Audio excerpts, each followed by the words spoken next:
Liberal party ने दिल्ली में MCD चुनाव में 272 सीटों पर उतारेगी अपने उम्मीदवार और उत्तर प्रदेश चुनाव में अपने उम्मीदवारों की घोषणा एवं पार्टी के उद्देश्य एवं आम जनता के उद्देश्य को लेकर लड़ेगी चुनाव।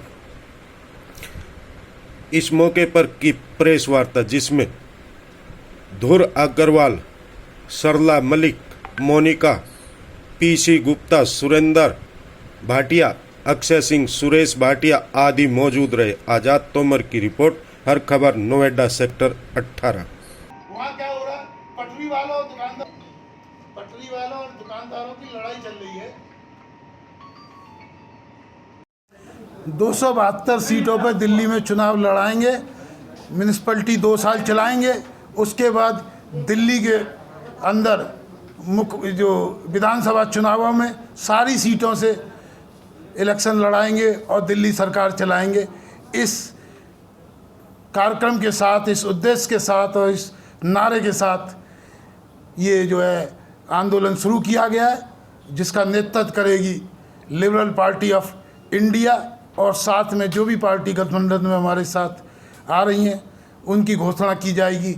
नवंबर में कौन कौन सी पार्टियां हैं जो हमारे साथ हैं, उसके अलावा कौन कौन होंगे उम्मीदवार, इसकी भी घोषणा नवंबर में की जाएगी।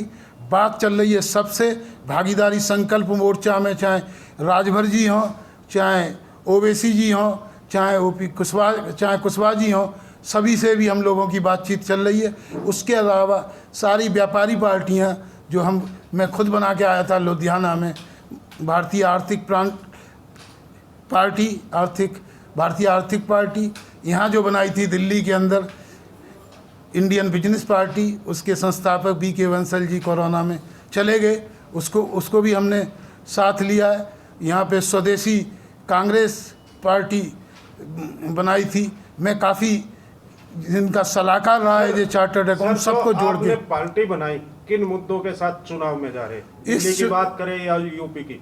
देखिए, यदि पूरे देश की बात करना चाहते हैं या यूपी की बात करना चाहते हैं तो यूपी में सबसे बड़ा मुद्दा तो बिल्डरों का भ्रष्टाचार, अथॉरिटी का भ्रष्टाचार, उसके अलावा जो तीसरा जो मुद्दा है कि किसानों का मुद्दा। किसानों के मुद्दे में क्या हो रहा है कि जो फर्जी किसान हैं वो इनकम टैक्स का फ़ायदा ले रहे हैं, जिनकी करोड़ों करोड़ों को है केवल किसान कार्ड बना रखा है। इसी तरह जो हेलीकॉप्टर से जा रहे हैं, शादी में हेलीकॉप्टर, उन्होंने BPL कार्ड बना रखा है, तो उन फेक लोगों को आइडेंटिफाई करना है। देश का जो मुद्दा है, देश के मुद्दे में एक तिब्बत वाला जो मुद्दा है, जो चाइना ने हथिया रखी है हमारी ज़मीन। उसके अलावा जो दूसरा मुद्दा है मैंने उठाया था जो वक्फ बोर्ड की प्रॉपर्टी का। तीसरा, 75 साल हो गए, कस्टोडियन एक्ट बना रखा है, जो लोग रह रहे हैं, इंतज़ार कर रहे हैं हम 75 साल बाद भी कि पाकिस्तान से लोग आएंगे, तो इसलिए उनको हक नहीं दे रहे हैं। उसके अलावा चौथा मुद्दा है जो व्यापारियों का है, GST के रेट कम करने की जगह बढ़ाते चले जा रहे हैं।